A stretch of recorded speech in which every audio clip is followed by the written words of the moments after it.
3D printing is one of the fastest growing technologies in the world, but it's also become a lot more accessible.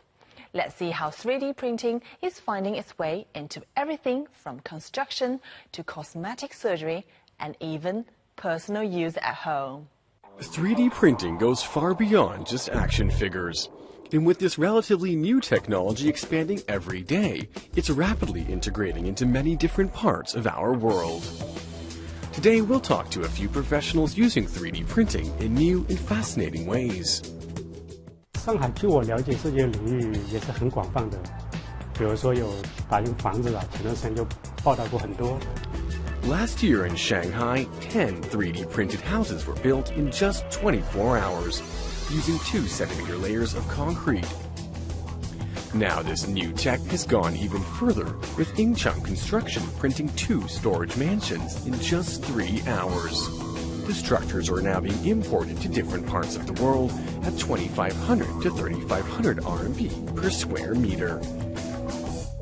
But is 3D printing really affordable? 很贵，包括目前 3D 打印机工业领域的设备还是很贵。桌面打印机是很便宜的啊，比如说有几千块到万把块的工业级的，它的设备少的都是几十万，贵的都是上千万的。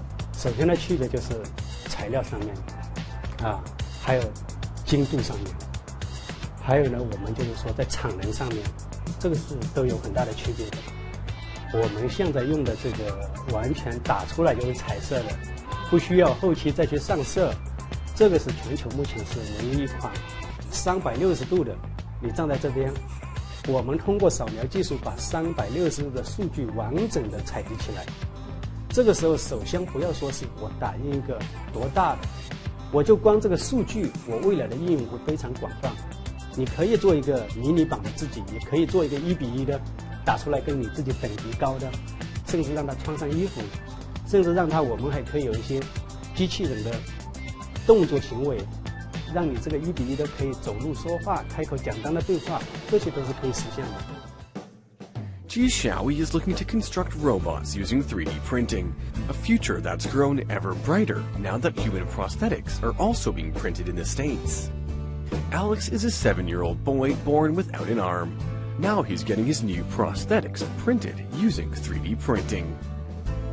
On my way to work, and I was listening to the radio, and there was an interview with the person who developed the first 3D printed hand. And I went into my research lab and I said, you know, I have to get part of this. What can I do to help? And then we had Alex's parents contact us directly saying, can you build our son an arm? The arm itself is completely 3D printed, and so are the joints between the fingers. There's a cable which runs down the length of each finger and back into the hand. They would normally be connected up to this servo motor here. Now the idea is to trigger this motor via the arm of the person who's wearing it. So they would wear 3 electrodes on their upper arm. When the person wearing the arm squeezes their muscle, there's a little electrical pulse which triggers this motor to pull in 180 degrees. One pulse will close the hand like this, and then another pulse will relax it so it opens back up. Our arm provides a level of self-confidence to the children. Whenever they're going to school, there's questions asked, like, what happened to your arm? Did you get bit by a shark or run over by a car or something? After we gave him the arm, it quickly changed to, oh, that's a cool arm. How does it work? Where'd you get it? It is relatively new technology, but it provides us a low-cost solution to be able to create things. So we can print something out and say it doesn't work, just redesign it and print it out again the next day. We produce our arm for just about $300 now, whereas some of the prosthetics on the market can go upwards of $40,000. Insurance companies typically don't want to pay for it for kids because every 6 months they're going to have to replace it as the kid grows. But this allows us to be able to reproduce an arm for about maybe $100 and just print out a new one. It's a method which has become increasingly common in medical fields around the world.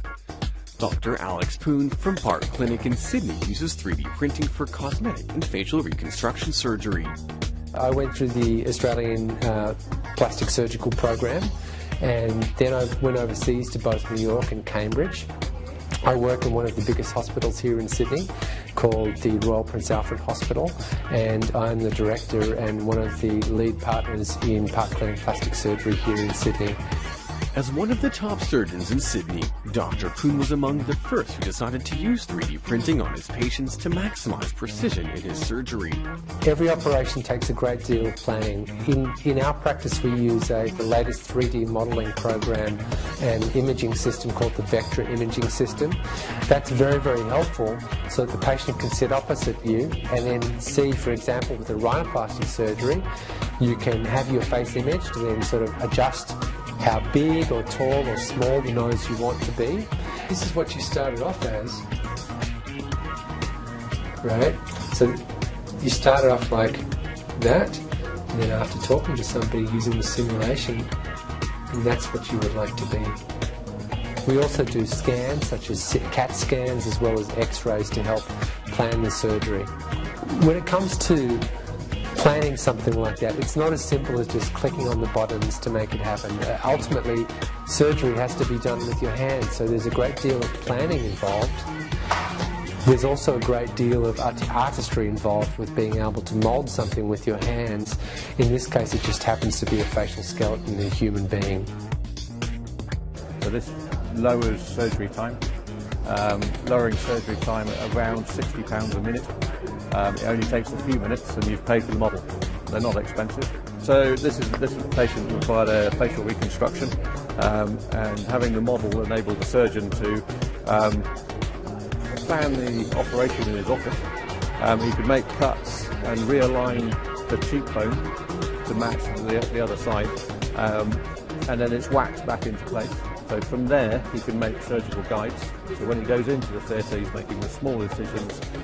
He's planned the operation precisely, and these guides will help him make the right cuts in the right places. He's also been able to pre-bend the titanium plates, which will hold the new bone position, and he's done that in the lab.